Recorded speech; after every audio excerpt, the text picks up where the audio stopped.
तो उसी संदर्भ में अडवाणी जी ने अपनी रथ यात्रा चलानी शुरू की। उससे पहले शाहबानो का केस हुआ, उस पर विवाद पैदा हुआ राजीव जी के टाइम, और रथ यात्रा बड़ी सक्सेसफुल रही।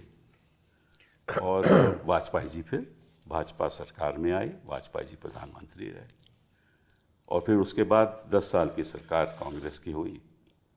इस बीच में कुछ गुजरात में कुछ एक्सपेरिमेंट्स हुए, तो मोदी जी उस समय मुख्यमंत्री थे गुजरात के, उन्होंने लगा कि ये तो एक्सपेरिमेंट बड़ा सफल रहा है।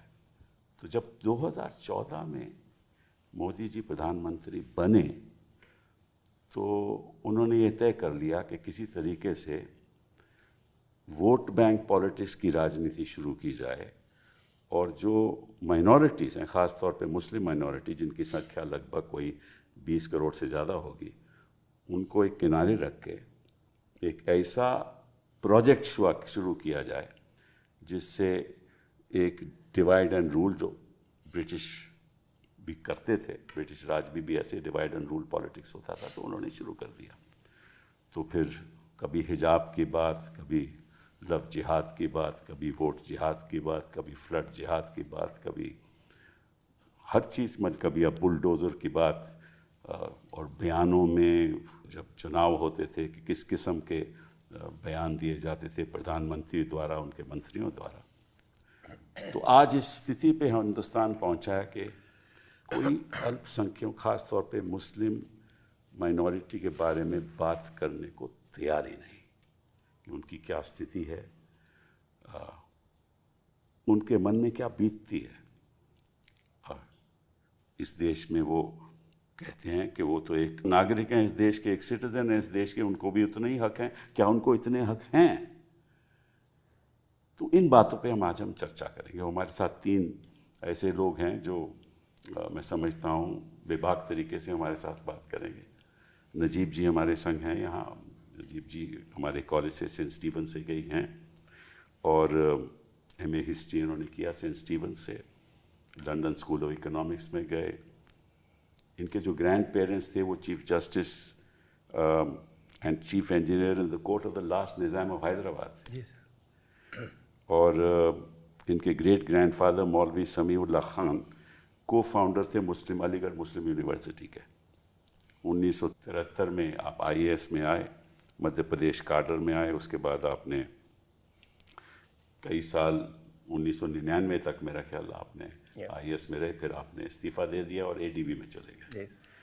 और थोड़ी देर आपने फिर ऑब्जर्वर रिसर्च फाउंडेशन में काम किया, और जो एनर्जी सेक्टर था ख़ास तौर पे अफ़गानिस्तान का, उसको कैसे रीबिल्ड किया जाए, उसमें आपका बड़ा योगदान रहा। तो आप वाइस चांसलर रहे जामिया मिलिया के। मेरे साथ अपूर्वानंद जी हैं, वो एक हिंदी के एक टीचर हैं, और उन्होंने अपनी यूनिवर्सिटी बिहार से आपने हिंदी की डिग्री ली और प्रोफेसर बने, और थोड़ी देर उन्होंने आपने बिहार में पढ़ाया। पटना यूनिवर्सिटी से PhD की, फिर उसके बाद TPS कॉलेज पटना में आपने पढ़ाया। फिर महात्मा गांधी इंटरनेशनल हिंदी यूनिवर्सिटी में आप 1999 आपको अपॉइंट किया गया, और जो नेशनल करिकुलम फ्रेमवर्क था हमारा, उसमें आप बनाने का आपका बड़ा योगदान रहा।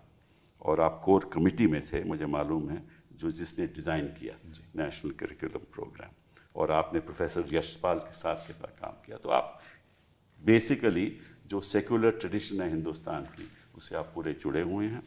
हमारे साथ एक डॉक्टर रक्षंदा जलील भी हैं। ये लिटरेरी हिस्टोरियन हैं। उन्होंने लगभग 49 किताबें, 25 तो उन्होंने खुद लिखी हैं और 24 इन्होंने एडिट की हैं। तो इनके बारे में मैं क्या कहूँ। मैं टाटा मैग्रॉ हिल के साथ काम किया है, जो इंडिया सेंटर की पब्लिकेशन डिवीज़न के साथ आप काम किया है।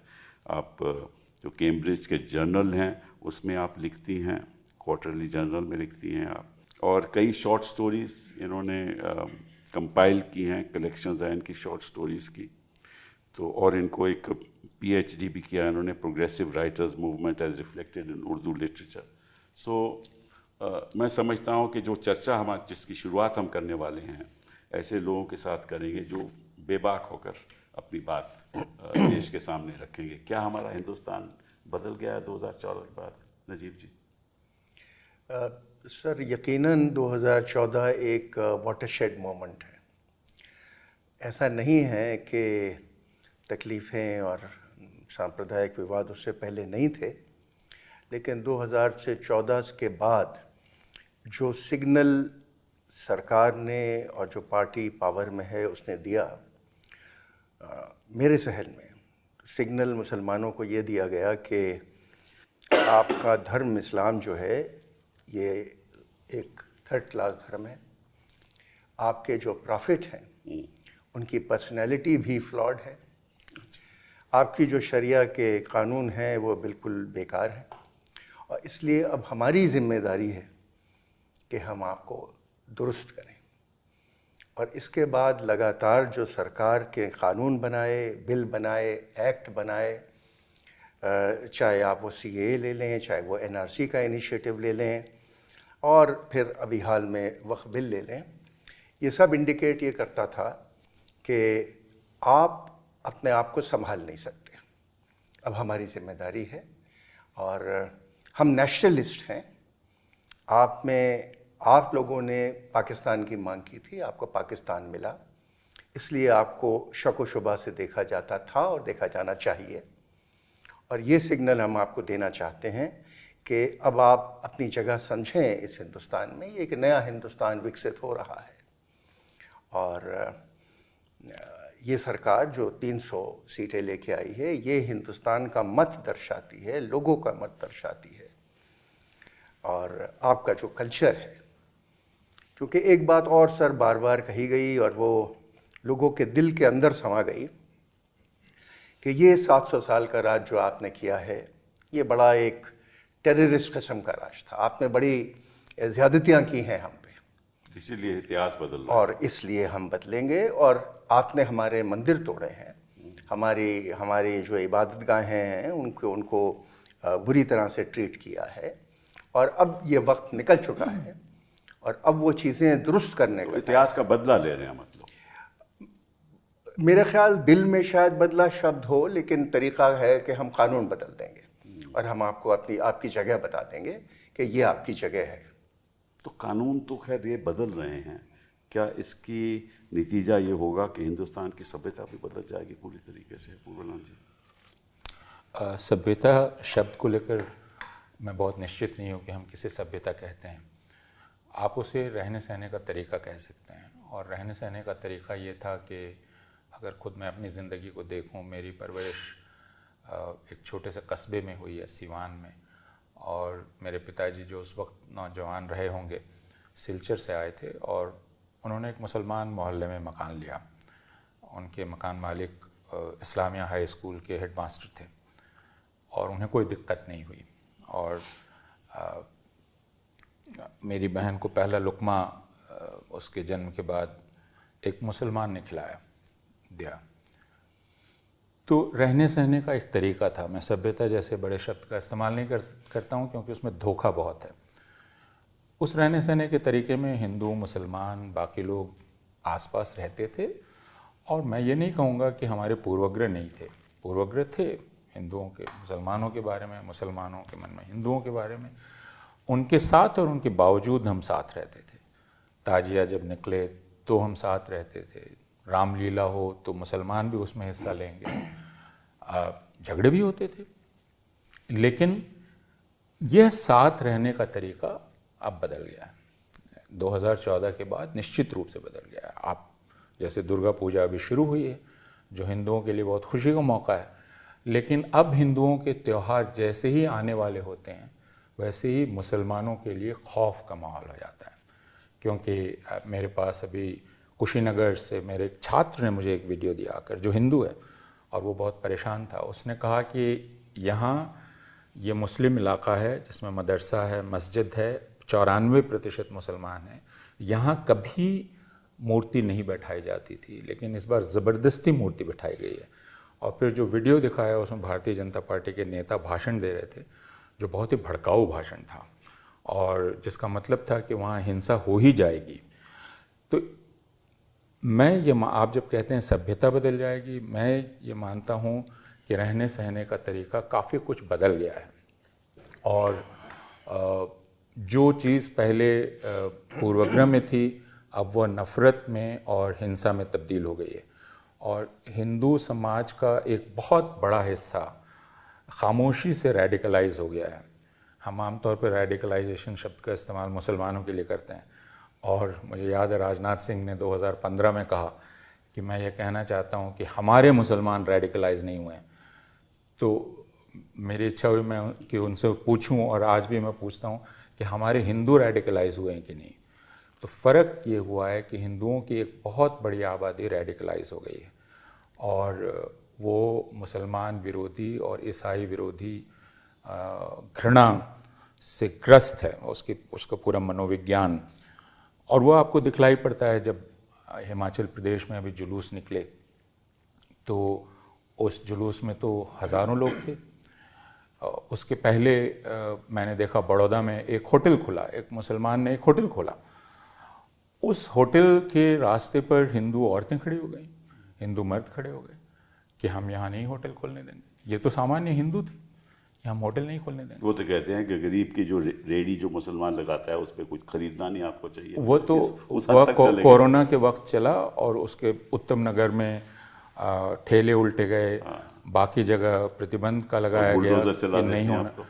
इस तरह के वीडियोस आपको रोज़ मिल जाएंगे जिसमें एक हिंदू अपना हक मानता है कि वो जाकर एक दुकान पर इंस्पेक्ट करेगा, कहेगा कि ये जो नाम तुमने लिखा है, जैसे उत्तर प्रदेश में हम जानते हैं त्यागी मुसलमान भी लिखते हैं, बाकी लोग भी लिखते हैं, तोमर भी मुसलमान लिखते हैं। तो एक दुकान पे लिखा हुआ है तोमर कोई शॉप, तो ये जाके कह रहा है तुम्हारी हिम्मत कैसे हुई, तुम तोमर लिखोगे, तुम अपना नाम लिखो।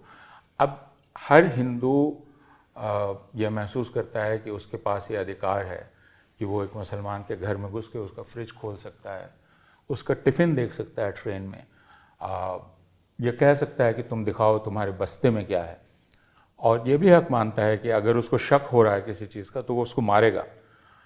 खबरें जो छपती हैं उनमें यही कहा जाता है कि इस शक पर मारा, तो यानी मारना ठीक था क्योंकि शक ये था। नहीं बढ़ेगी।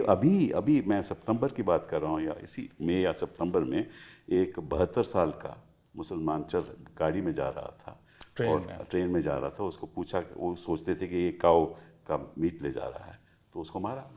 हाँ, वो शक की बात जो आपने की ना, हाँ, उन लोगों ने मारा जो पुलिस में भर्ती के लिए कंपटीशन देने जा रहे थे। तो आप ये समझ सकते हैं कि पुलिस में तो मैं सिर्फ आपने जो सवाल किया उसके जवाब में ये कहना चाहता हूँ कि हमारा रहने सहने का तौर तरीका बदल गया है और सोचने का तौर तरीका बदल गया है, और इसका सामना आप अपने रिश्तेदारों से बात करते हुए देखते हैं, अपने छात्रों से बात करते हुए देखते हैं। मसलन मैं गोदान पढ़ा रहा था और मैं बात कर रहा था कि एक हमारी कहावत है सबय भूमि गोपाल की, लेकिन जब राज्य बन जाता है तो एमिनेंट डोमेन हो जाता है राज्य का, तो भूमि पर। तो एक लड़के ने फ़ौरन कहा कि सर वक्फ बोर्ड, जिसका कोई रेलेवेंस नहीं था वहाँ, और मैंने उससे पूछा कि आपने वक्फ बोर्ड शब्द का इस्तेमाल क्यों किया, तो उसने कहा वो ज़मीन ले लेता है। तो मैंने कहा किसकी ज़मीन ले लेता है? तो अब मैं सिर्फ ये कहना चाहता हूँ कि ये मनोविज्ञान बदल गया है और हमें ज़्यादा फिक्र करनी चाहिए हिंदुओं की, क्योंकि मुसलमान तो देख रहे हैं उनके साथ क्या हो रहा है, और 10 साल में अब वो समझ भी गए हैं कि उन्हें किस तरह काम करना है, और उनको इस हिंदुस्तान में रहना है, इस हिंदुस्तान में एक शहरी के हक़ के साथ रहना है। तो एक बहुत ही गरीब, एक अनपढ़ निरक्षर मुसलमान हो जिसके भाई को मार डाला गया, वो भी कानून की लड़ाई आखिरी दम तक लड़ता है। इस बात को आप जानते हैं, और हमारे वकील दोस्त जानते हैं कि कैसे वो लड़ाई लड़ता है। तो ज़किया जाफ़री हो, वो 22 साल तक लड़ाई लड़ती है, बिल्किस बानो 17 साल तक लड़ाई लड़ती है, कोई 8 साल तक लड़ाई लड़ता है। तो उनको अब ये पता चल गया है कि राजनीति से उम्मीद नहीं है, समाज से उम्मीद नहीं है, तो एक ही जगह है संविधान और कानून, और वो एक पतला सा धागा है जिसको पकड़े हुए हैं वो, उसके आगे नहीं। उसके बारे में हम ज़रा बाद में बात जी करेंगे। हाँ। आपने बात कहा कि भाई आप समझते हो कि हिंदू समाज में एक बड़ी भारी परिवर्तन आ गया, उनकी सोच बदल गई है। लगभग आपने कहा कि ज़्यादातर हिंदुओं की सोच बदल। मैं आपसे थोड़ा इत्तेफाक रखता हूँ, क्योंकि ये जो बातें सब जो हो रही हैं, और डॉक्टर साहब से हम पूछेंगे कि रक्षानंदा जी से कि भाई ये बातें जो हो रही हैं ये तो केवल बीजेपी की स्टेट्स में हो रही हैं जहाँ बीजेपी राज कर रही है, बाकी जी तो जगह तो नहीं हो रही। अगर आज कांग्रेस कर्नाटका में है तो ये सब कर्नाटका में नहीं हो रहा। अगर कांग्रेस कहीं, थोड़ा सा हस्तक्षेप करना चाहूँगा। कर्नाटक में अगर आप फिलिस्तीन का झंडा लेकर एक जुलूस निकालते हैं तो आप गिरफ्तार हो जाते हैं, कांग्रेस की सरकार है। नहीं, मैं आप हिंदू रेडिकलाइज हो रहे हैं ना, जो आप बोल रहे हैं, तो वो पुलिस हिंदू है, मैं सिर्फ ये कहना चाह रहा हूँ। वो ठीक है, लेकिन सारे हिंदू पुलिस नहीं है। सारे हिंदू पुलिस इसलिए कि रेडिकलाइज हो रही है क्योंकि उनके जो शासन है उनको ये अख्तियार देता है कि ये काम करे, उनका कुछ नहीं होगा। लेकिन बाय एंड लार्ज मैं समझता हूँ, अभी आप छात्रों की बात की, मैं भी आपसे पूछूंगा, छात्रों की बात की, आजकल के छात्र अब कहने लगे हैं, मेरे तो कई बार बातचीत होती है कि भैया हमें तो अपनी नौकरी चाहिए, हमें तो रोज़गार चाहिए, ये सब हिंदू मुस्लिम से क्या होने वाला है? तो साहब आप बताइए। देखिए 1947 के बाद मुसलमानों की कोई ख़ास मिडिल क्लास थी नहीं। जो क्रीमी लेयर थी पाकिस्तान चली गई, गरीब गुरबा बचे थे। हमें 70 साल से ज़्यादा लगे एक मिडिल क्लास बनाने के लिए। मिडिल क्लास चाहे हिंदुस्तान की हो चाहे कहीं की हो, क्या चाहती है? बेहतर घर, नौकरी, बेहतर ज़िंदगी। This is a world wide phenomena, not peculiar to India और इंडियन मुस्लिम्स। अब हम समझते हैं, हमसे मेरी मुराद ये है कि जो एक एवरेज हिंदुस्तानी हिंदू है वो एक लेंस से मुसलमानों को देखता है। उस लेंस को बदलने की ज़रूरत है। अगर हम बेसिक बात करें कि हमें कहाँ से बदलाव लाना है, सबसे पहले तो जिस लेंस से, जिस नज़रिए से आम हिंदुस्तानी हिंदू आम हिंदुस्तानी मुसलमान को देखता है, उस लेंस को बदलिए, फिर कहीं शायद चेंज आए। और फिर शायद आप समझ पाएँ कि जो खौफ है, जो डिप्रेशन है एवरेज हिंदुस्तानी में, वो बहुत रियल है। मैं कई लिहाज से प्रिविलेज्ड हूँ क्योंकि मेरे पास तालीम है, मैं दिल्ली में रहती हूँ। लेकिन अगर मेरा जैसा शख्स डर के रहता है, खौफ महसूस करता है, 2 दफ़ा सोचता है अपनी नेम प्लेट अपने घर पे लगाने पे। मैं अगर हवाई जहाज़ से जा रही हूँ तो खुदा हाफिज़ कहने से पहले मैं 2 दफ़ा सोचूंगी। अगर मैं ट्रेन पे किसी को सी ऑफ करने जा रही हूँ तो खुदा हाफिज़ कहने से पहले सोचूंगी। ये सब अलामतें एक सेहतमंद सोसाइटी की नहीं हैं। एक बड़ा तबका हिंदुस्तान का अगर डर के रहता है, नेचर ने आपको सर झुका के जीने नहीं सिखाया था। You were meant to stand upright, hold your head high with dignity and lead your life in whatever way. गरीब अमीर की तो बात ही नहीं हो रही है, प्रिविलेज अनप्रिविलेज की बात ही नहीं हो रही है। हम अगर नेचर के उस निज़ाम से दूर चले जाएंगे और हम डर के साथ रहेंगे। मैं पॉलिटिकल साइंटिस्ट नहीं हूँ, हिस्टोरियन नहीं हूँ, एक सिर्फ लिटरेचर की स्टूडेंट हूँ। एक छोटी सा जिक्र बताती हूँ। अनीस रफ़ी की एक कहानी है, उर्दू में लिखी गई है। कहानी का नाम है कर्फ्यू सख्त है। बहुत खूबसूरत कहानी है, लेकिन वो ख़त्म कहाँ होती है? एक शहर है, वहाँ कर्फ्यू लगा हुआ है। ज़रा सी देर को इजाज़त दी जा रही है कि आप में से जो लोग नमाज़ पढ़ना चाहते हैं आ जाइए, बशर्ते ये कि आप हाथ ऊपर करके आएँ। तो देखते क्या है कि मोहल्ले में से एक कतार निकलती है लोगों की, हाथ ऊपर किए किए। आप में से जो लोग जानते हैं नमाज कैसे पढ़ी जाती है, आपको मालूम है कि ऐसे सजदा किया जाता है। वो लोग नमाज भी ऐसे हाथ ऊपर खड़े करके करते हैं। छोटी सी कहानी है, लेकिन कहीं ये इंडिकेट करती है बड़ी पॉलिटिकल करेक्टनेस के साथ, बग़ैर कोई नाम लिए, बग़ैर उंगली दिखाए, बग़ैर किसी को दोष दिए हुए, लेकिन ये निशानदेही करती है उस खौफ की। तो मुझे लगता है कि उस खौफ को बजाय इसके नज़रअंदाज कर दिया जाए या कह दिया जाए कि अरे ये विक्टिमहुड पहने हुए हैं मुसलमान, उसको एक्सेप्ट कर लें पहली बात, और फिर समझें कि वो कहाँ से खौफ आ रहा है। ये बात आपकी ठीक है कि मुस्लिम कम्युनिटी को ये खौफ है। क्वेश्चन इज़ कि ये तो एक अलग मुद्दा है कि क्योंकि जो समझता है कि उसके खिलाफ ये कुछ हो सकता है, उसी को कोई कत्ल कर सकता है, उसको ट्रेन में बैठा मार सकता है, वो तो डर से ही चलेगा।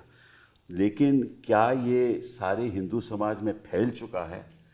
ये सोचने की बात है। आपके हिसाब से फैल चुका है, काफ़ी हद तक फैल चुका है सर। हो सकता है, बड़ी हद तक। हाँ हो सकता है फैल चुका हो। अगर ऐसा है तो सारे हिंदुस्तान में ही ऐसा होना चाहिए, लेकिन मुझे नहीं मालूम कि जहाँ जहाँ हमारी नॉन बीजेपी सरकारें हैं वहाँ ये वाक़े नहीं होते, एटलीस्ट दिखाए नहीं जाते। नहीं सोच सर, तो है, लेकिन ये दो मुख्तलिफ चीज़ें हैं। हाँ, दे आर डिफरेंट थिंग्स। एक कि क्यों नहीं उन सरकारों में हो रहा, अगर फैल भी चुका है तो उन सरकार में इसलिए नहीं हो रहा क्योंकि जो शासक है, जो एडमिनिस्ट्रेटर है, कलेक्टर, एसपी, वो सरकार की तरफ देखता है।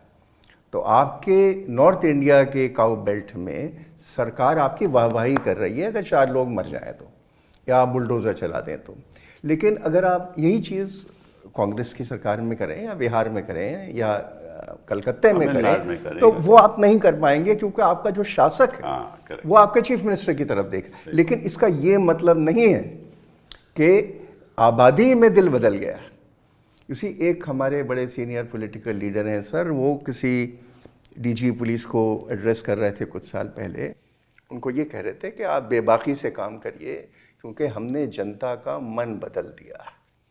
ये एक बड़ा सैल्यूटरी स्टेटमेंट है सर। तो आज जब हरियाणा में, इन्होंने जिक्र किया रक्षंदा ने, नमाज पढ़ने से रोक दिया जाता है, एक डेजिग्नेटेड जगह है जहां सालों से नमाज पढ़ी जा रही है, दिल्ली में वहां लाके रोक दिया जाता है। दिल्ली में भी ऐसा ही हो रहा है। तो लात मारी गई एक शख्स पे। एक हरियाणा में नूह के पास एक इमाम साहब का कत्ल कर दिया गया। 2023 कोई रिलीफ नहीं है। अब जो दूसरी बात हुई सरकार, 4 मुसलमान 5 मुसलमान बहादुर लड़के अब उनका मुकदमा लड़ने के लिए तैयार, लेकिन सरमाया नहीं है, पैसे नहीं है। हरियाणा में जज कितना सही है कितना गलत है, कौन उनको हरियाणा, क्योंकि कपिल सिब्बल के पास पहुंचने की उनका सरमाया नहीं है। अगर चंडीगढ़ हाई कोर्ट में भी वो लड़ेंगे तो वो किसके पास जाएं, फीस कहाँ से लाएं? ये एक एक्चुअल स्थिति है sir. Rakhshanda would know those people, they are fighting a case in Gurgaon today and struggling to raise funds. तो ये परिस्थिति से जो इन्होंने बात कही कि धीरे धीरे जो टाइम बदला है, मैं आपको एक छोटी सी किस्सा सुनाता हूँ सर। 1947 में जब तकसीम हुई तो आपको तो मालूम है दरियागंज में हमारा घर था, एक टांगा वहाँ से गुजर रहा था। टांगे में एक फैमिली थी। तो मेरे फादर निकले, उन्होंने कहा कि आप लोग कहाँ से आए? उन्होंने कहा साहब हम फलानी जगह पाकिस्तान से आए हैं दिल्ली सेटल होने के लिए, अंदर आ जाइए। वो कुलदीप नैयर साहब की फैमिली थी, जस्टिस राजेंद्र सच्चर की फैमिली थी, और वो हमारे घर 6 साल रहे थे, 1947 to 1955। My family moved out. तो ये तो रहन सहन का तरीका था। सही बात। और ये 1947 है, वो तो खत्म हो गया। तो जिसको आपने तबाह कर दिया वो सर। तबाह। अब जब इश्क हो जाए और एक मुसलमान लड़का एक हिंदू लड़की से शादी कर ले तो वो लव जिहाद हो गया है। अब कल बरेली के जज साहब ने तो कहा कि साहब इनको लाइफ इम्प्रिजनमेंट कर दी जाए। तो ये अंधेर नगरी चल रही है सर, और ये जज साहब से कोई पूछने वाला नहीं है। आपका सुप्रीम कोर्ट क्यों नहीं उन जज का एक्सप्लेनेशन आज कॉल करता, और चीफ जस्टिस साहब उनको क्यों नहीं निकाल देते? That is the question that I would like to ask. तो इसके जिम्मेदार कौन है ये बताइए आप। देखिए, एक तरफ मेन स्ट्रीम मीडिया बात नहीं करता, दूसरी तरफ कोई अखबार इसको आगे नहीं, मतलब it's not the main news in any newspaper. कोई सोशल मीडिया पे अक्सर थोड़ी बहुत बात होती है, कोर्ट नज़रअंदाज कर देती हैं, तो फिर जाएं तो जाएं कहाँ? हाँ, ये दुविधा बिल्कुल असली दुविधा है। लेकिन मैं जैसा देख पाता हूँ वह यह है कि जैसा मैंने कहा कि हम सब लोग एक राज्य में रह रहे हैं जो कानून से चलता है, कानून है, और मेरा पूर्वग्रह आपके बारे में है, इनका मेरे बारे में है। उन पूर्वग्रहों को राज्य ख़त्म नहीं कर सकता, लेकिन राज्य ये कर सकता है कि उस पूर्वग्रह के चलते मैं आपको कोई नुकसान नहीं पहुंचाऊंगा। राज्य इसका इंतज़ाम कर सकता है। यह जो चीज़ ख़त्म हो गई कि आपको इस बात की छूट दे दी गई कि आप अपने पूर्वग्रह को हिंसा में तब्दील कर सकते हैं, और राज्य वहाँ आपके साथ खड़ा होगा। यह एक बहुत बड़ी तब्दीली हुई है। दूसरे कि चूंकि भारतवर्ष एक जनतंत्र है और जनतंत्र के चलने का तरीका चुनाव है, और चुनाव में आप बहुमत इकट्ठा कर सकते हैं वोटों के ज़रिए, और ज़्यादा वोट हिंदुओं के पास हैं, तो आप हिंदू को अपील करना चाहते हैं। और आपने एक हिंदू साइकोलॉजी या मनोविज्ञान समझ लिया है कि अब हिंदू होने का, हिंदू की परिभाषा क्या है? हिंदू की परिभाषा है जो मुसलमान से नफरत करता है या जो मुसलमान को लेकर जिसके मन में एक द्वेष है। ये सारे राजनीतिक दल मान गए हैं। इसलिए मैं आपको दल क्यों नहीं बोलते? हाँ, मैं वही बता रहा हूँ। मैं आपको एक वाक़या बतला रहा हूँ छोटा सा। ये है शायद सन 2013 का या 14 का, जिसमें दिल्ली के करीब अटाली नाम की एक जगह है हरियाणा में। उसमें गरीब मुसलमानों की एक बस्ती थी, दिहाड़ी करके काम चलाने वालों की, और वहाँ के जो दबंग हिंदू थे उन्होंने कहा कि तुम मस्जिद नहीं बना सकते यहाँ, गांव से दूर 2 किलोमीटर दूर जाके बनाओ। ये उन्हीं की ज़मीन थी मुसलमानों की, चूँकि उन्होंने मस्जिद, और मस्जिद क्या थी, एक कमरा था जिसको वो बनाना चाह रहे। तो हिंसा हुई, पूरी बस्ती तबाह कर दी गई। हम एक राजनीतिक दल के नेता के पास गए कि आप कम से कम वहाँ राहत ले जाइए, और उन्होंने हमें एक बहुत दिलचस्प बात कही। उन्होंने कहा देखिए चुनाव आने वाले हैं और हमें दिल्ली में नंबर 2 की पार्टी बनना है। नंबर 2 की पार्टी बनने के लिए हमें मुसलमानों का वोट चाहिए। मुसलमान हमें तब तक वोट नहीं देंगे जब तक उनको इसका एश्योरेंस ना हो कि हमें एक अच्छा खासा हिंदुओं का वोट नहीं मिल रहा है। लेकिन हिंदू हमें वोट नहीं देंगे अगर वो ये मानेंगे कि हम सिंपैथेटिक हैं मुसलमानों की। तो मुसलमानों को ये समझना चाहिए कि अभी हम उन्हीं की भलाई के लिए उनसे डिस्टेंस मेंटेन कर रहे हैं ताकि हम हिंदुओं को वोट ले सकें। और ये मेरे लिए बहुत दिलचस्प था। वो बहुत सिंसियरली मुझे समझा रहे थे कि आप हमारी मजबूरी समझिए कि क्यों हम अभी नहीं जा सकते।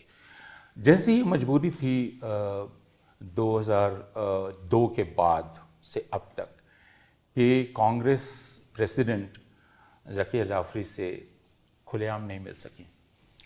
धुलिया में महाराष्ट्र में मुसलमानों के खिलाफ हिंसा हुई और हम लोग गए। कांग्रेस की सरकार थी, कांग्रेस एनसीपी की, और हमने मुख्यमंत्री को फ़ोन किया। कांग्रेस के लोग आए लेकिन बंद कमरे में वो मुसलमानों से मिले। उन्होंने कहा आपको समझना चाहिए हम publicly we can not be seen with you. तो यही तो है ना। तो यह जो डर है राजनीतिक दलों में कि हम चुनाव हार जाएंगे, कि हम चुनाव हार नहीं, और उनकी समझ है हिंदुओं के बारे में कि अब हिंदू में एम्पैथी नहीं रह गई है। यानी they have very low opinion of. समझते हो कि ये समझ सही है? नहीं, मैं अभी भी नहीं मानता हूँ। मैं कह रहा हूँ कि हिंदुओं का बड़े पैमाने पर रेडिकलाइजेशन हुआ है। लेकिन अगर आप इसी चुनाव के नतीजे को देखें तो जो अभी जो चुनाव का नतीजा आया है, तो ये कहा जा सकता है कि हिंदुओं की एक बड़ी आबादी ने बीजेपी को साथ जाने से इनकार कर दिया। तो फिर आप इस आबादी की इज्जत कर रहे हैं कि नहीं जिसने इनकार किया है? इसके बाद भी मैंने देखा कि 4 जून के बाद 1 महीने में जितनी लिंचिंग की घटनाएं हुई और मुसलमानों के खिलाफ वायलेंस की, वो उतनी देर में पिछले 10 साल में भी नहीं हुई थी। लेकिन किसी राजनीतिक दल ने ये नहीं कहा कि मुसलमानों पर हिंसा नहीं होनी चाहिए। तो फिर आप उस मैंडेट को भी रिस्पेक्ट नहीं कर रहे थे जो मैंडेट आपको मिला था। तो एक तो राजनीतिक दलों का फेलियर है, दूसरा शासन जो है, और जो ख़ास तौर पे जो इन्वेस्टिगेटिंग एजेंसी है, जो पुलिस है, वो शासन की तरफ देखते है। नहीं, मैं सिर्फ उसमें एक इंटरवीन करना चाहता हूँ। मैं थोड़ा सा मतभेद रखता हूँ आपसे। मेरा ये मानना है कि प्रशासन और पुलिस का एक बड़े पैमाने पर हिंदुत्वकरण हुआ है, और ये बहुत गंभीर बात है। समाज का हो जाए, राजनीतिक दलों का हो जाए, लेकिन अगर स्टेट एपरेटस का हिंदुत्वकरण हो जाए तो ये बहुत, जैसे और मैं इसको कहता हूँ कि स्टेट एपरेटस के जो रिफ्लेक्सेस हैं वो रिफ्लेक्सेस बदल गए हैं। मसलन इनके पास शिकायत गई कि फला साहब ने गलती की है और इन्होंने फ़ौरन बुलडोज़र भेज दिया एज रिफ्लेक्स। ये कैसे हो सकता है?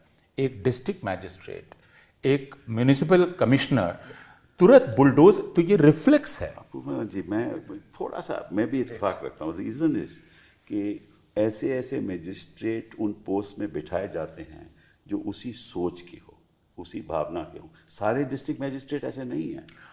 देयरफॉर जो भी पोस्टिंग्स करता है, कोई भी चीफ मिनिस्टर जब पोस्टिंग करता है, ये देख कर करता है कि ये मेरा काम करेगा। नहीं सर, ये फिर वही बात है कि 2 डिफरेंट चीज़ें हैं। कुछ डिस्ट्रिक्ट मजिस्ट्रेट बदले हैं और कुछ नहीं बदले हैं, लेकिन पॉलिटिकल पार्टीज की हौसला खत्म हो चुका है। ठीक बात है आपकी। मैं तो एडमिनिस्ट्रेशन की बात कर रहा हूँ। आप देखें सर, सीए का जो एजिटेशन था दिल्ली में, या 2020 के जो दंगे थे दिल्ली में, केजरीवाल साहब की सरकार गायब थी। बिल्कुल गायब थी, क्योंकि वो तो हनुमान चालीसा। एग्जैक्टली। सो ये मैं आपसे अर्ज कर रहा था कि पॉलिटिकल, अच्छा कांग्रेस की आप बात कर रहे थे सर, जो कठवा में रेप हुआ था, हाँ, बिल्कुल, मुसलमान लड़की का, उस जिस आदमी ने तारीफें की, उस आदमी को आपने टिकट दिया है। बिल्कुल सही। तो ये this soft Hindutva that you think is so attractive. I think the political parties have failed the system by not standing up for the Except the principles communists, of the except the communists. My understanding Except- is that I still think that. between the political class and Muslims stands state apparatus. और अगर एक district magistrate, and मैं जानता हूँ उन district magistrates को, उन police officers को जिन्होंने 84 में भी स्टैंड लिया और जिन्होंने 2002 में स्टैंड लिया, उनके केस लड़ते रहे। हाँ, लड़ते रहे। तो अगर ये जो बीच वाली चीज़ है वो मिल जाएगी मॉब से, यानी भीड़ जो काम करती है, अगर वो काम पुलिस करने लगेगी, मैं नहीं और समझता DM कि करने सारे लगेगा। पुलिस के लोग ऐसे कर रहे हैं। सारे कभी नहीं करते हैं, लेकिन प्रायः ऐसा अब होने लगा है। सर मैं 10 साल डिस्ट्रिक्ट मैजिस्ट्रेट रहा हूँ सर, कांग्रेस के ज़माने में मध्य प्रदेश में। स्पष्ट ऑर्डर थे सेंट्रल गवर्नमेंट के, it was a Congress government here, कि पहले गोली चलेगी, बाद में आप बात करेंगे अगर कम्युनल दंगा होगा तो। और मैं अर्जुन सिंह साहब की दाद देता हूँ, भोपाल में एक कम्युनल राइट में उन्होंने मुझसे कहा कि जंग साहब, मेरे यहाँ कितने भी लोग मरे लेकिन हिंदू मुस्लिम झगड़ा नहीं होगा। बिल्कुल। तो ऐसे भी लोग रहे हैं। बिल्कुल हैं, और आज भी हैं। मैं समझता हूँ, ऐसी बात नहीं है कि आज नहीं है, आज भी ऐसे लोग हैं। लेकिन जो पॉलिटिकल पार्टीज हैं वो डर चुकी हैं, वो डर गई हैं, वो डर चुकी हैं, इसमें कोई शक नहीं है। लेकिन रक्षिता जी ये बताइए मुझे कि पॉलिटिकल पार्टी तो डर चुकी हैं, तो फिर हम ये कह सकते हैं कि सिस्टम कहाँ टोटली फेल कर गया है? किसको हम कहें कि इनको अब खड़े होकर कहना होगा? क्या अदालतें? सर मैं सिस्टम की तो बात नहीं करूंगी, मैं समाज की बात करूंगी, और मैं आपका ध्यान ले जाना चाहूँगी रथ यात्रा की तरफ। मैं अपनी ज़िंदगी में उसको एक बहुत डिफाइनिंग मोमेंट मानती हूँ। मुझे लगता है कि रथ यात्रा ने, अडवाणी जी की उस यात्रा ने हिंदुस्तान को बांट दिया दो तरह के लोगों में, और वो तादाद अब बढ़ रही है। जो फसल हम इस वक्त काट रहे हैं नफरत की, ये फसल 1919 की बोई हुई है वाजपेयी जी फिर हारे साहब, लेकिन अगर रथ एक यात्रा सोच ने जन्म लिया, उस सोच को एक लेजिटिमेसी ये मिली। भी 2 बार कांग्रेस की सर सरकार आप है। फिर से देखिए, कुछ चीज़ों को जोड़िए, join the dots, information technology, opening up the economy, surplus cash, हर चीज़ मिल जाती है और एक बड़ी ड्रामेटिक फ्लावरिंग होती है एक सोच की। जितना पैसा कभी लोगों ने नहीं देखा था, कैश नहीं देखा था, Indian economy is opening up, the IT is coming in a big way, and by the turn of the century, यानी 2000 के बाद से, तो हम जब से व्हाट्सएप और ये सब चीज़ें आ गई हैं, एक तरह की सोच को फैलाने में, मेरे पास कोई एक्सपीरियंस नहीं है एडमिनिस्ट्रेशन की बात करने की, जब जंग साहब बेहतर बता सकते हैं, मैं सिर्फ लोगों की बात बता सकती हूँ। और जिस समाज में मैं रहती हूँ, जिन लोगों से मेरा उठना बैठना है, जिस तरह के लोगों से मैं मिलती हूँ, जिनकी सोच को मैं समझने की कोशिश कर रही हूँ, वो सोच मुझे ये बताती है कि उसकी झलक आपको RWA ग्रुप्स में मिलती है, आपको एलुमनाई ग्रुप्स में मिलती है। इस वक्त बहुत डेंजरस है स्कूल एलुमनाई ग्रुप्स को भी ज्वाइन करना, कॉलेज एलुमनाई ग्रुप्स को भी ज्वाइन करना। आप और हम सोचते हैं people like us, people we went to school and college with, there is no such thing as people like us, because the people we went to school with or college with, people who were our colleagues, you know, it's very difficult to have a political conversation, it's very difficult to have a civil conversation with so many people. सोच की बात है, सोच बदली है, और ये सोच 1919 के बाद बहुत इसने ताकत ली है। इसमें तो कोई शक नहीं, इसमें कोई शक नहीं कि सोच बदली है, लेकिन क्या हिंदुस्तान के हिंदुओं की सभी की सोच बदली है? ये बात मैं नहीं मानता। कुछ हद तक ज़रूर बदली है, काफ़ी हद तक बदली है, काफ़ी हद तक बदली है। लेकिन देखो, इसमें भी एक दोगली बात है जो भाजपा करती है। एक तरफ तो कहती है cow vigilantism and beef ban, but beef ban किन स्टेट्स में है जहाँ ये राज कर रहा है? बाकी जहाँ कहाँ है? असम में क्यों नहीं करते, यहाँ राज करते हैं, गोवा, वहाँ तो नागालैंड, बिल्कुल गोवा में नहीं करके करते। दिखाया। गोवा में नहीं करते, जी हाँ, तो ये भी एक इनकी मनोहर जी ने तो अश्योरेंसेस दी थी तो कि वील मेक श्योर दैट इसका यू विल हैव मतलब योर कि ये एक पॉलिटिकल षड्यंत्र है और कुछ नहीं है। बिल्कुल बिल्कुल सर। ठीक है ना। और जो एंटी कन्वर्शन लॉ जो ये ला रहे हैं, that is also a political stunt, क्योंकि कौन कन्वर्ट कर रहा है किसी को आज के दिन? अरे दो अगर युवा लोग ऑन द बेसिस आज किसमें हिम्मत है कन्वर्ट होने की कन्वर्ट सर? करने की, किसकी हिम्मत है? ये दूसरी बात। बट अब कानून ये कहता है कि अगर कोई ऐसी मैरिज होगी तो पहले तो इंफॉर्मेशन दी जाएगी, फिर उसकी ऑब्जेक्शंस दी जाएंगी, और फिर कहीं जाकर वो तो कभी शादी होगी ही नहीं, तो फिर लोग डरते होंगे, एक दूसरे से डरते होंगे। ऑफेंसिव तो ये कानूनों में, मैं इस इश्यू पे आया हूँ, कानूनों की वजह से ये दहशत फैल रही है। देखिए, 3 रास्ते हैं।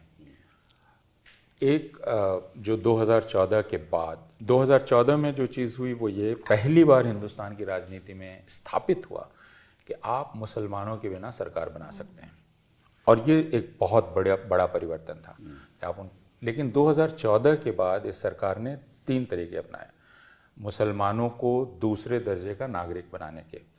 एक तरीका था कानून, जिसकी आप बात कर रहे हैं, यानी आप ऐसे कानून जैसे CAA में इन्होंने नागरिकता की परिभाषा को बदल दिया, और मुसलमान एक नागरिकता के उस रास्ते पर नहीं चल सकता जिस पर बाकी सब लोग चल सकते हैं। विरोध तो हिंदुओं ने किया। मेरा इसमें मतभेद है फिर कि हिंदुओं ने इसका विरोध किया, हिंदुओं ने इसका विरोध नहीं किया, वो उसमें शामिल नहीं हुए, और इसीलिए एंटी CAA मूवमेंट सिर्फ मुसलमानों का मूवमेंट बन के रह गया, क्योंकि हिंदू नहीं।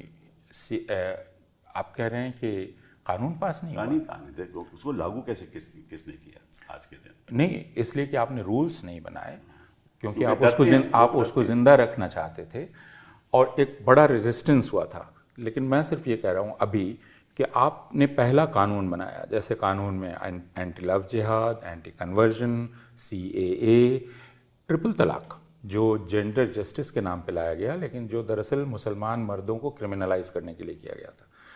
तो एक तो रास्ता कानून का है, दूसरा रास्ता था मॉब वायलेंस का, स्ट्रीट वायलेंस का, जिसमें अब एडमिनिस्ट्रेशन शामिल हो गया है, और तीसरा रास्ता था मुसलमानों को लगातार डिमोनाइज करने का। आपने बड़े मीडिया के ज़रिए मुसलमानों की ऐसी तस्वीर खींची कि हिंदू सुबह से रात तक देख रहा है कि मुसलमान एक ऐसी चीज़ है जिससे आपको डर के रहना चाहिए, जो बहुत ख़तरनाक है, जो पता नहीं आपको काट देगा, आप कुछ कर देगा। तो सुबह से रात तक टेलीविज़न चैनल्स, हिंदी अखबार, फिल्में, पद्मावत किस्म की तो फिल्में। ये 3 रास्ते हैं जिन रास्तों से हिंदुओं को रेडिकलाइज किया गया और मुसलमानों को 2म दर्जे का नागरिक बना दिया गया। चौथा मैं मानता हूँ जुडिशरी है, जिसमें जुडिशरी इंडल्जेंट है। जैसे बाबरी मस्जिद की जगह को जब आपने हवाले किया मंदिर के लिए, तो उसका लब्बो लुबाब क्या था? ये था कि हिंदू बड़ी चाहत के साथ उस जगह को देख रहे थे इतने सालों से, तो आप उन्हें दे दीजिए। आप कहते जा रहे हैं कि नहीं मस्जिद थी, ये था, वो था, लेकिन हिंदुओं की चाहत थी। और जुडिशरी का इंटेलिजेंस, जिसको मैं कहता हूँ जुरिस्प्रूडेंस ऑफ क्यूरियोसिटी, जो ज्ञानवापी में इन्वोक किया गया, जिसमें कहा गया कि अरे भाई मेरी सिर्फ इच्छा है जानने की कि इसमें है क्या, तो मैं टाइटल नहीं मांग रहा हूँ, लेकिन मैं इंस्पेक्ट तो कर सकता हूँ। उसका नतीजा है कि अब ज्ञानवापी में पूजा हो रही है। तो ये इंडल्जेंस जो जुडिशरी का है, ये 4 चीज़ें मिलकर इन्होंने हिंदुस्तान को बदल दिया है। आपका कहना बिल्कुल ठीक है कि हिंदुओं की एक बड़ी आबादी हो सकता है खुद बहुत एम्बिवेलेंट हो, और हम जानते हैं साइकोलॉजी लोगों की कि वो अपने ख्यालात को ही लेकर एम्बिवेलेंट हो सकते हैं, लेकिन आप उसमें से किस हिस्से को उकसावा दे रहे हैं? मैं एक एम्बिवेलेंस के साथ जी रहा हूँ, आप मेरे उस हिस्से को उकसावा दे रहे हैं लगातार जो बेसर इंस्टिंक्ट है मेरी, और उसमें हर कोई लगा हुआ है। नरेंद्र मोदी जाके भाषण देते हैं, हर भाषण में ये बात करते हैं, बाकी नेता करते हैं, अखबार करते हैं, जुडिशरी जजेस ऐसे बयान देते हैं। तो फिर हिंदू आबादी का वो जो बेसर हिस्सा है वो प्रोमिनेंट होता है। अब देखिए भाषण मोदी जी ने दिया कि आपके हिंदुओं के जो मंगल सूत्र है, जो गोल्ड ज्वेलरी है, वो आपसे ली जाएगी और उन लोगों को बांटी जाएगी जो ज़्यादा संख्या के हैं। ये सब दे रहे हैं, तो उनको मालूम है कि भाई ये तो हमारा पॉलिटिकल मुद्दा है, ये जान के कर रहे हैं, उनको कोई लेना देना नहीं हिंदुस्तान के। लेकिन इसका असर इसका पड़ता है असर लोगों पर। इतना खराब पड़ता है, यू आर एब्सोल्युटली राइट। लेकिन फिर भी उनको वोट नहीं मिला इस बार, नहीं मिला, लेकिन इसके बावजूद वोट नहीं मिला। उससे तो सर मैं इसलिए डिफर करता हूं कि उसका मजाक बन गया, बहुत बड़े हिंदू समाज में उसका मजाक बन गया जब आपने कहा कि मंगलसूत्र ले लेंगे और भैंस चुरा लेंगे और टूटी चुरा लेंगे। जो लोग फेंस पे बैठे थे और इधर आ जाते वोट करने के लिए, वो शायद इधर नहीं आए। ये तो काउंटर पड़ गया इनको, क्योंकि इतना ज़्यादा बोल गए। और जो भाषा का एक्सप्रेशन था, जो बिल्कुल शोभा नहीं देता है किसी भी प्राइम मिनिस्टर को, वो तो इनको नुकसान कर गया। नहीं, बट यही तो बात है ना कि ये आपकी कैंपेन कुछ स्तर तक तो चल सकती है, बिल्कुल, लेकिन 10 साल के बाद मैं समझता हूँ कि ये कैंपेन चलाना बड़ा मुश्किल है। और जो सबसे मैं समझता हूँ जो ख़तरनाक बात है कि जब तक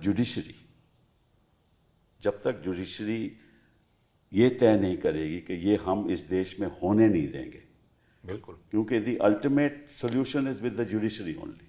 वही लॉज सेट असाइड कर सकते हैं, वही कह सकते हैं कानून गलत है, संविधान के खिलाफ है, और सबको हक है क्या खाने का, पीने का, रहने का। आज के दिन तो ये स्थिति है कि मुसलमान कहीं जाए टेनेंट बनने के लिए तो टेनेंट नहीं बन सकता। बिल्कुल। तो उसका नतीजा ये है कि वो गेट वाइज होता है। मैं आपको छोटी सी बात बताऊं, देखिए हमारे जिसमें मैं मेंबर ऑफ पार्लियामेंट भी था चांदनी चौक में, तो इन्होंने अपने बनाया ना कि स्कूल की एडमिशन के लिए 1 या 2-3 किलोमीटर में अगर स्कूल होगा उस वहीं एडमिशन ले सकेंगे। तो मेरे लोग आके यहाँ कहते थे कि साहब हमारे यहाँ तो कोई स्कूल ही नहीं है 3 किलोमीटर में, एक्सेप्ट सेंट जेवियर्स, तो हमारे बच्चों को एडमिशन कहाँ मिलेगी, और कहीं और जा नहीं सकते, कोई टेनेंट नहीं रखने को तैयार। तो ये जो गेटवाइजेशन हो रहा है ये तो बहुत ही खतरनाक है। सर हकीकत ये है कि मुसलमान आज हिंदुस्तान में मस्जिद नहीं बना सकता, नई मस्जिद नहीं बनेगी, कब्रिस्तान का एक्सटेंशन नहीं हो सकता, अगर कहीं मुसलमान आबादी हो तो वहाँ स्कूल नहीं बन सकता, जो 2 अच्छी यूनिवर्सिटीज़ हैं उनका कैरेक्टर ख़त्म कर दिया जाएगा। तो ये जो सिग्नल आप बार बार दे रहे हैं, जो ये अपूर्वानंद कह रहे हैं कि you are a second class citizen, please So why accept the doesn't the situation. judiciary Now coming to that sir, I was going to say and I hope I am not committing जो आप लोग कहते हैं वो कि ये इनकी आज जुडिशरी की नीयत पे मुसलमान को शक है, ये संदिग्ध नीयत है इनकी। धर्म संसद की बात करें, जिस किस्म के जो बयान दिए जाते हैं धर्म संसदों में, petition after petition supreme court में होती हैं, लेकिन उसका कोई फैसला नहीं होता। कोर्ट कहती है कि हाँ, एडमिनिस्ट्रेशन को बोलती है कि आप FIR दर्ज करो, वो FIR दर्ज भी हो जाए उसका कोई नतीजा नहीं होता। तो जो मेरा मकसद ये है कहने का कि कानून के द्वारा ही, जजेस के द्वारा ही बदलाव आ सकता है मेरे हिसाब से। उमर खालिद क्यों बंद है 4 साल? आप बिल्कुल ठीक कह रहे हैं। मैं न्यूरमबर्ग ट्रायल देख रहा था जजेस का, उसकी फिल्म देख रहा था, और उसमें एक जज है जो आखिर में कबूल कर लेता है कि उसने गलती की है। शुरू से आखिर तक वो टिका रहता है कि उसने कोई गलती नहीं की, लेकिन आखिर में वो कबूल कर लेता है। और फिर उससे जो प्रोसिक्यूटर है वो मिलना चाहता है, जो अमेरिका से अमेरिकन जज, और वो जज उसको कहता है कि you know sincerely we didn't know that it was coming. और वो प्रोसिक्यूटर उसको आंख में देखता है, कहता है कि you knew that it was coming and yet you did it. आप देख लेना किसी को बेल नहीं मिलती आज के दिन, और बेल नहीं मिलती है। उसका क्या, उमर खालिद 4 साल से बंद नजर बच्चा। और उसमें अदालत ने कहा क्या, अदालत ने कहा ये कि उमर खालिद इतना शातिर है कि वो बोलता ही नहीं है, उसकी खामोशी उसकी गुनाह का सबूत है कि वो इतना शातिर दिमाग है कि वो जानता है कि नहीं बोल के क्या किया जा सकता है। उसका जुर्म ये था कि उसने स्पीच एक बॉम्बे में की, महाराष्ट्र में की, अमरावती में की, 2 महीने पहले, और राइट्स यहाँ हुए तो वो जिम्मेदार है, ही इज द मैन। नहीं, और उस पूरी स्पीच में वो नॉन वायलेंस की बात कर रहा है, वो गांधी की बात कर रहा है। अदालत उसको इंटरप्रेट ये कर रही है कि ये आदमी इतना शातिर है कि ये दरअसल ये बात करके दूसरा कुछ कन्वे करना चाहता है। तो आप पूरे एविडेंस के प्रिंसिपल को ही उलट देते हैं।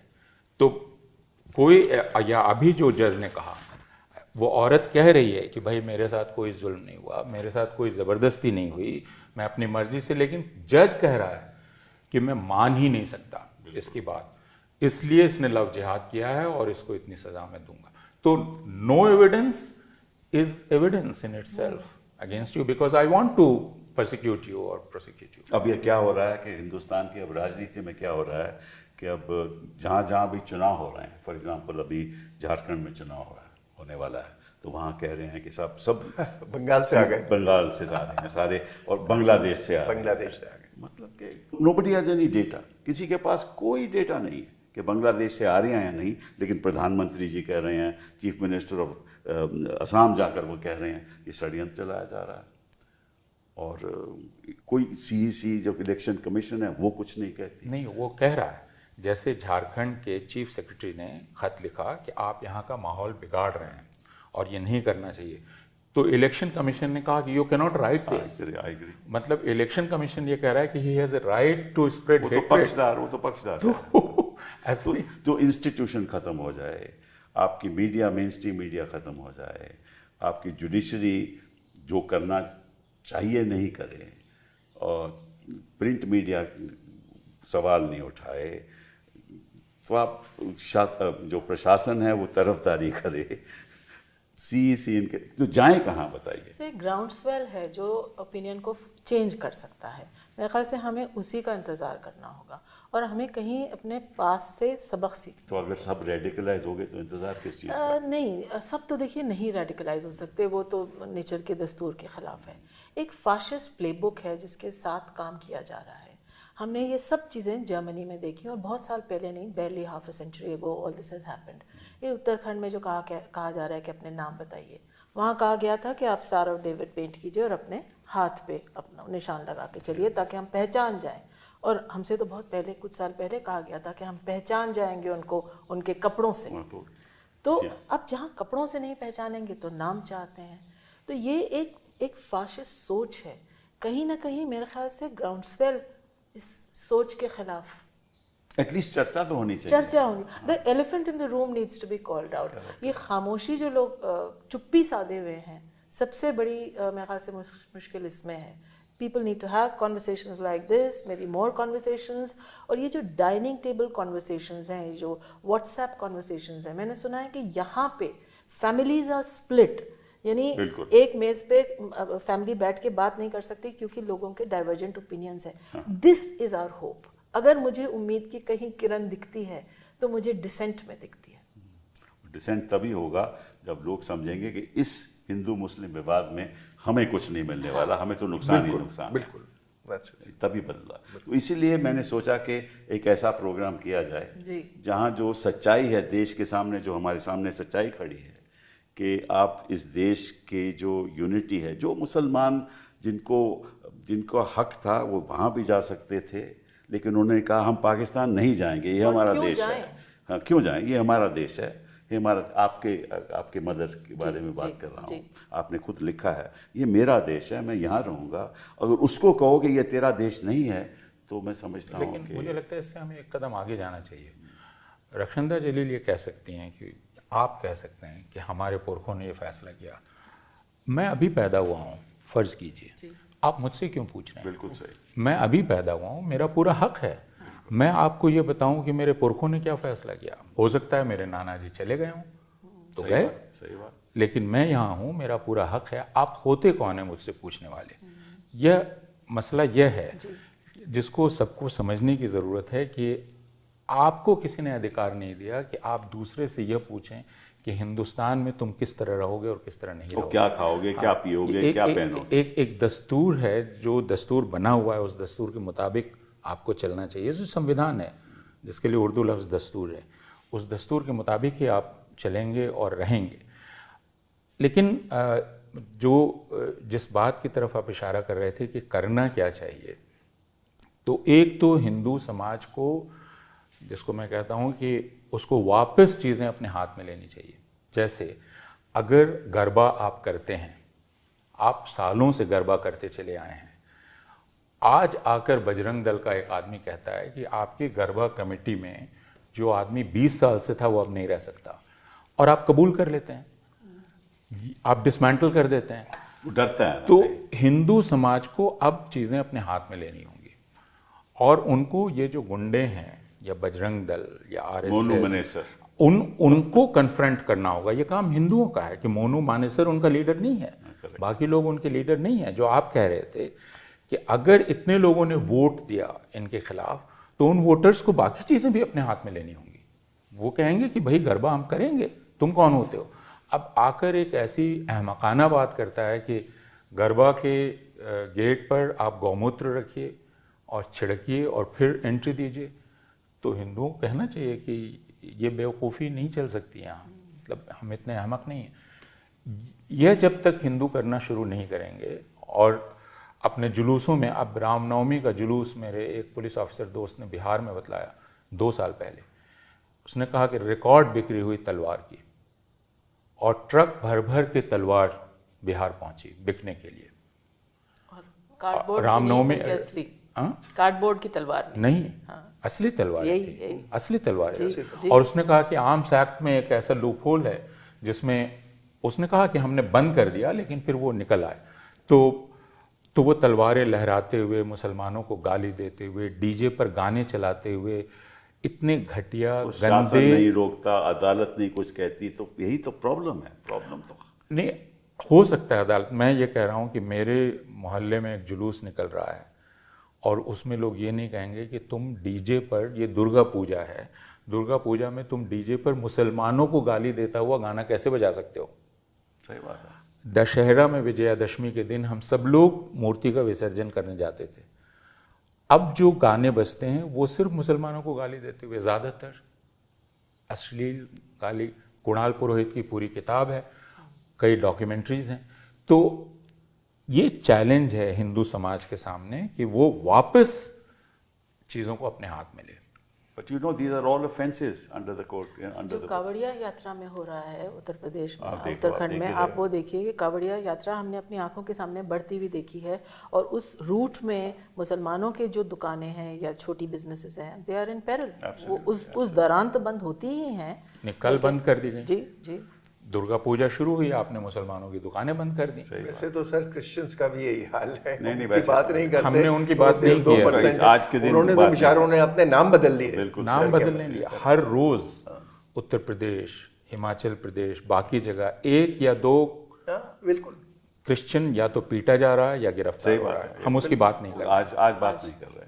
लेकिन थैंक यू वेरी मच। ये बहुत ज़रूरी था कि पहली बार हुआ है कि हमने जो सच्चाई है खुलेआम इस प्रोग्राम के द्वारा हमने कोशिश की कि जनता के पास पहुँचे ये बातें, ताकि वो सोचें, हम इकट्ठा होकर सोचें कि हिंदुस्तान को वाकई में इस जो दुविधा में देश पड़ा है उसको कैसे बाहर लाया जाए।